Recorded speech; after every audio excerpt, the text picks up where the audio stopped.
Oi pessoal, sejam bem-vindos à primeira videoaula de eletricidade experimental. Nesse vídeo de hoje, nós vamos dar início à introdução à eletricidade, conceitos que a gente precisa da ciência para a gente continuar entendendo a disciplina tudo certinho. Primeira coisa que a gente vai ver aqui agora vai ser sobre o Sistema Internacional de Unidades. Eu tenho essas duas tabelas aqui, ambas as tabelas, caso alguém queira ter acesso a elas, tá tudo no site que está aí na descrição, no site oficial. Inclusive, toda a matéria que a gente está vendo aqui nos vídeos, de qualquer vídeo, tá tudo aí no site. Nessa tabela daqui, ó, dá pra gente ver as unidades padrões. O que é por padrão. Por exemplo, se alguma fórmula pede para você inserir massa, por exemplo, massa, o padrão é quilograma. Quilo. Ou se não, alguma fórmula, ela está pedindo para você multiplicar tal coisa por tempo. O tempo é sempre medido por padrão em segundos. Ou seja, isso daqui são as medidas padrões que a gente vai ter que inserir. Se alguma fórmula estiver pedindo, por exemplo, temperatura. Temperatura sempre a gente vai ter que dar em Kelvin. Substância, em mol, esse aqui é mais para química, né? Comprimento, sempre em metro. Corrente elétrica, em ampere. Isso aqui, no caso, seriam das grandezas fundamentais, né? Tem também as grandezas derivadas, que seria a área, o volume, velocidade metro por segundo, tá vendo? O metro aqui por padrão de comprimento e o segundo por padrão de tempo. Sempre esses daqui vão ser os padrões de qualquer coisa que a gente for mexer. Por exemplo, potência. Potência sempre é por padrão em watts. Watts aqui, né? Energia em joules. E força em newtons. E por assim vai. Isso aqui é uma coisinha que não tem como. A gente vai ter que dar uma decorada. Agora, falando sobre algarismos significativos.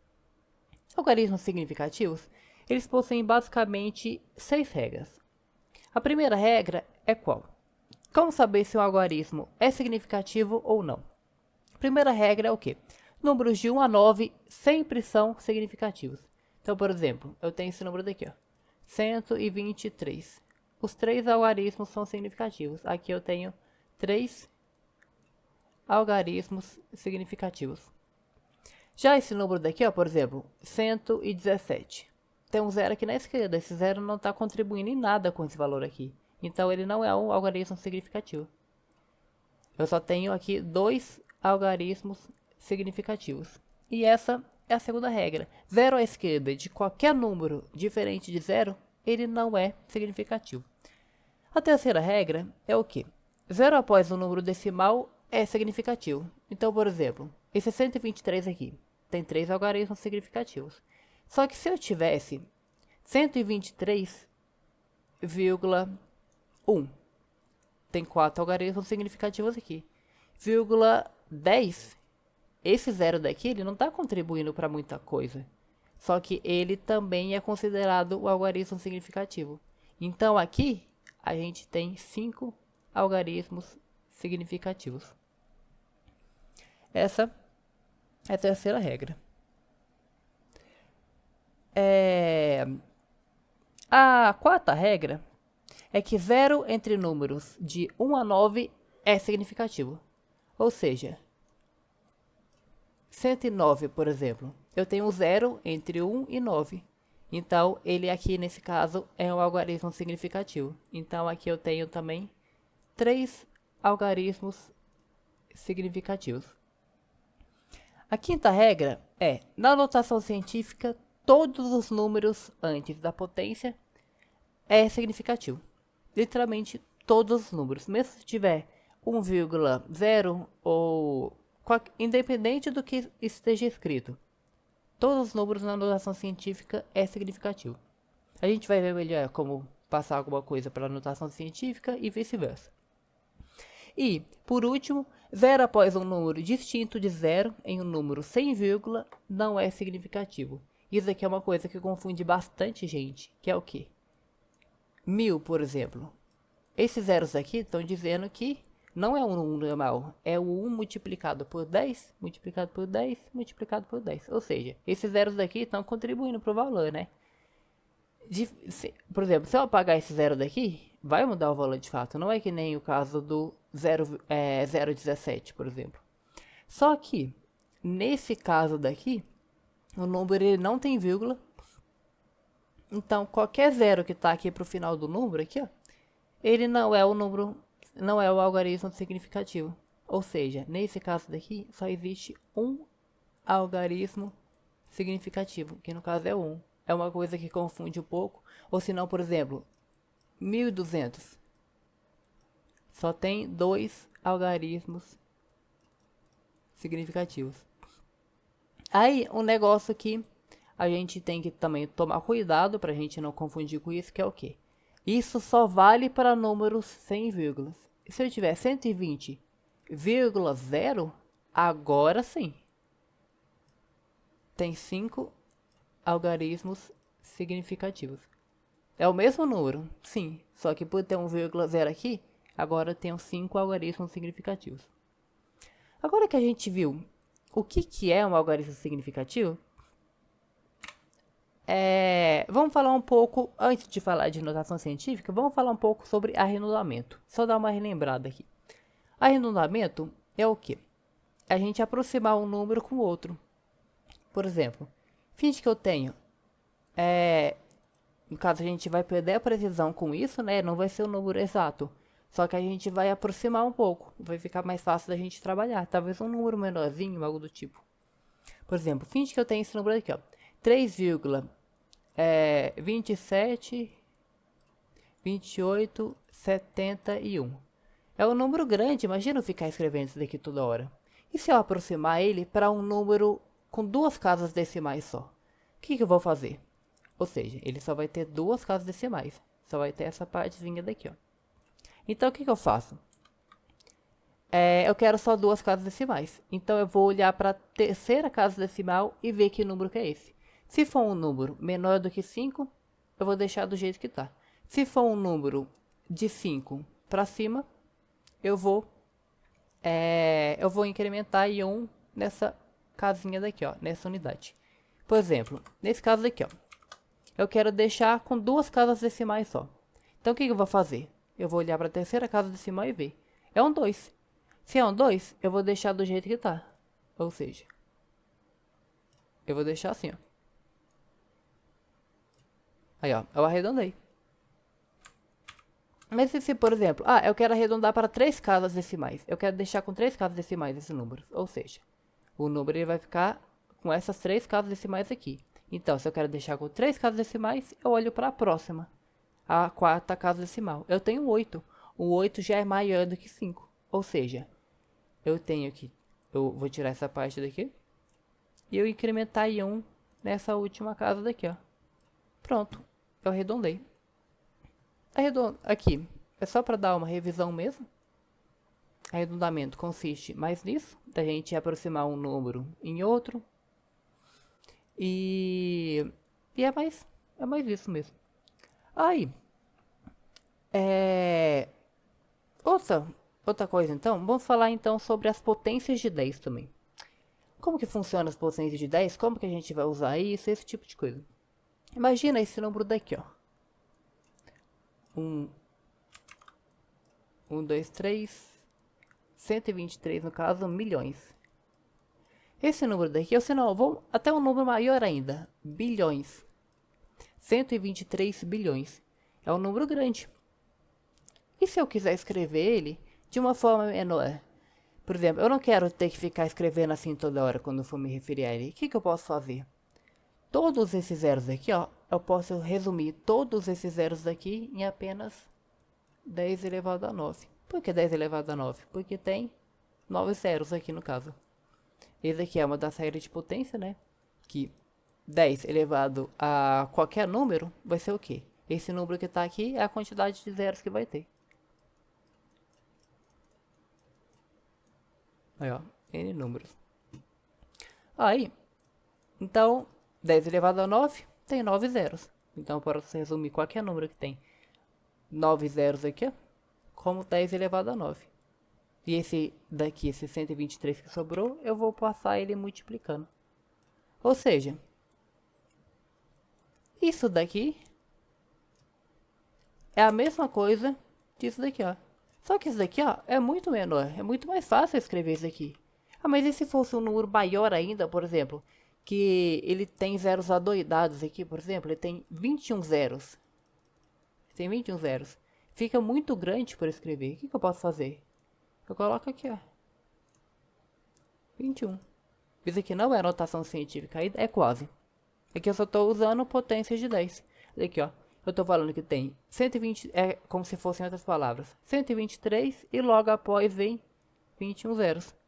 E se eu for fazer essa multiplicação na calculadora, por exemplo, 123 vezes 0 elevado a 21, vai dar exatamente o número 123 com 21 zeros depois disso.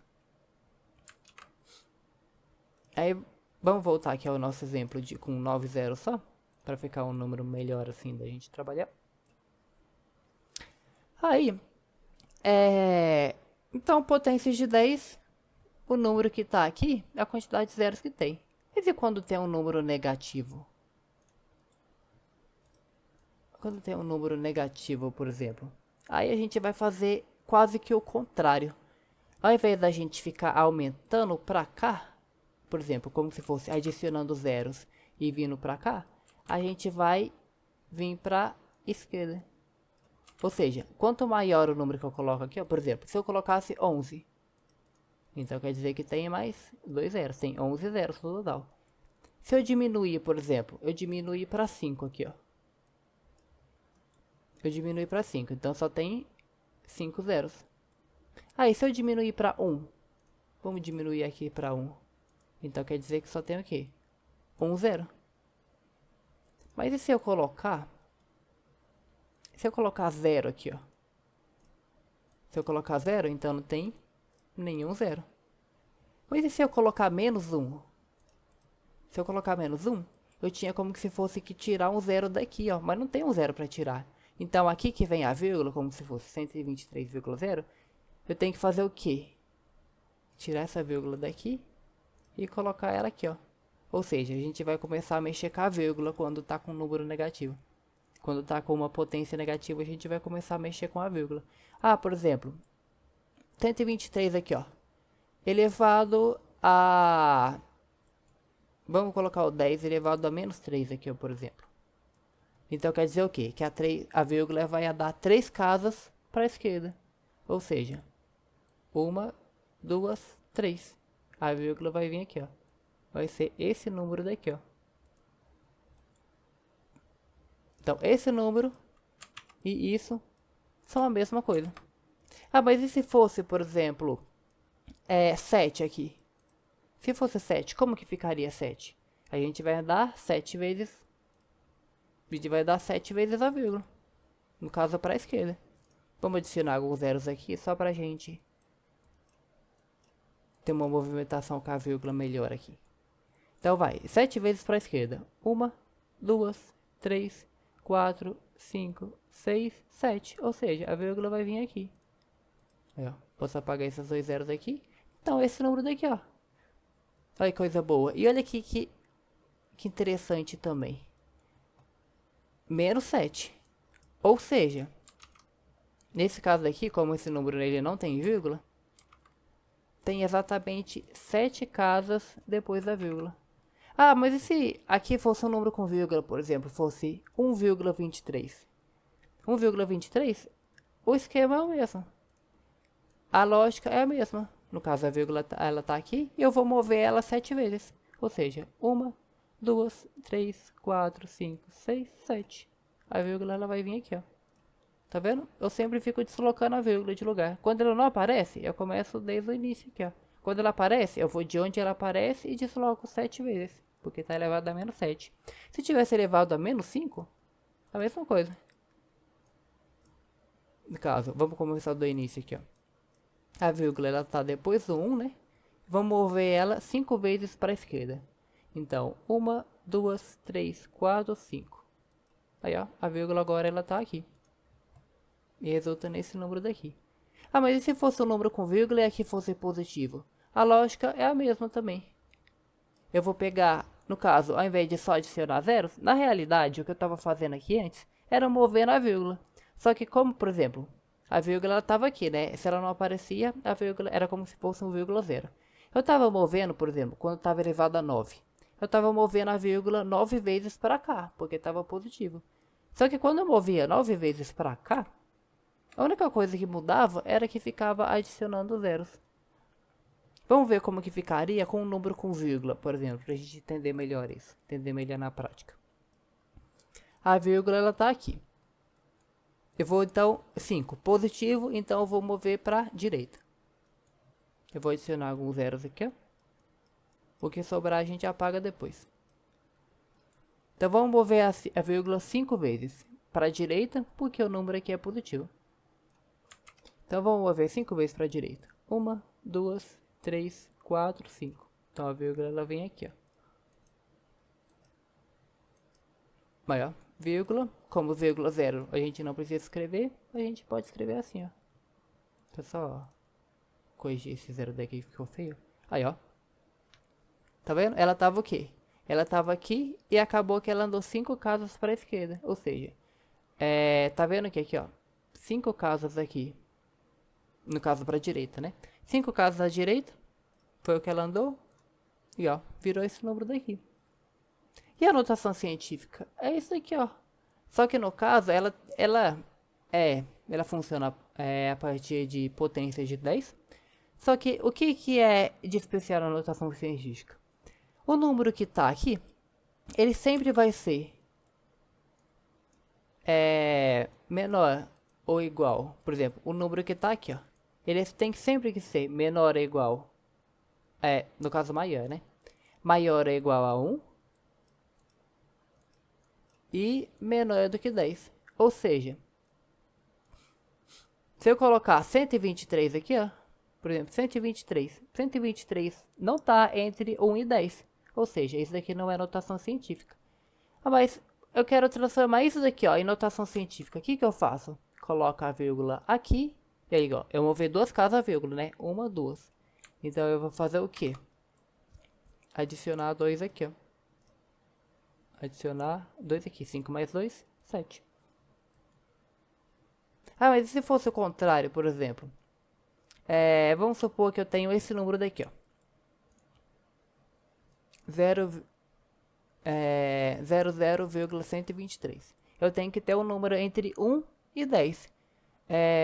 No caso, eu nem preciso ter esses dois zeros aqui, né?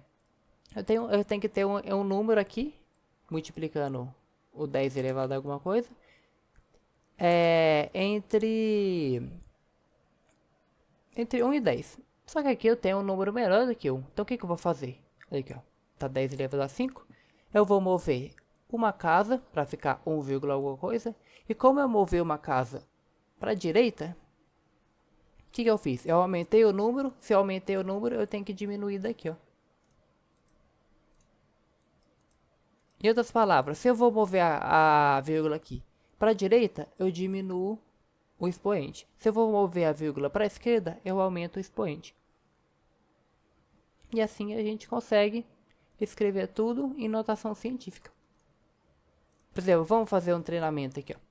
Vamos pegar esse número daqui, ó. 734.000 e vou escrever isso daqui em notação científica. Ou seja, então vamos aqui, ó. Notação científica. Eu tenho uma vírgula aqui. Por padrão, qual que vai ser a primeira coisa que eu vou fazer? Eu vou colocar 1 vezes 10 elevado a 0. Por que 10 elevado a 0? Porque 10 elevado a 0 é 1 e não vai mudar nada. Ou seja, qualquer número vezes 1 vai ser ele mesmo. A vírgula está como se fosse aqui, né? Eu tenho que ter um número entre 1 e 10. Eu vou mover essa vírgula. 1, 2, 3, 4, 5. Eu vou colocar ela aqui, ó. Eu vou colocar ela aqui para ter 7. 7, alguma coisa e ter um número entre 1 e 10. Só que eu movi 5 vezes. Eu movi para a esquerda, então eu vou aumentar o expoente. Então, 0 mais 5, porque eu movi 5 vezes, 5. Aí, ó. Agora escrevemos um número em notação científica. Escrevemos aquele mesmo número em notação científica. Aí, se fosse um número com vírgula, vamos pegar um número com vírgula, por exemplo. 0,0017. Vamos escrever esse número como notação científica. Vamos fazer a mesma coisa. Vezes 10 elevado a 0. E vamos ver aqui, ó. tem que ter um número entre 1 e 10, então a vírgula ela tem que vir bem aqui, ó. Vamos ver. Eu vou ter que mover ela 1, 2, 3. 3 vezes para a direita. Se eu estou movendo para a direita, então eu vou diminuir o número. Vou diminuir o número. Ou seja, 10 é 0. 0 menos 3 dá menos 3. Vou diminuir o expoente, no caso. Aí, ó. Escrevemos aquele mesmo número em notação científica. Aí, eu espero que tenha dado para entender tudo. Qualquer coisa, no link aí da descrição, tem um site oficial onde explica tudo isso daqui, com alguns exemplos, passo a passo, tudo certinho. Dito isso, essa foi a videoaula. Essa foi a primeira videoaula de eletricidade experimental. E até o próximo vídeo, até a próxima aula.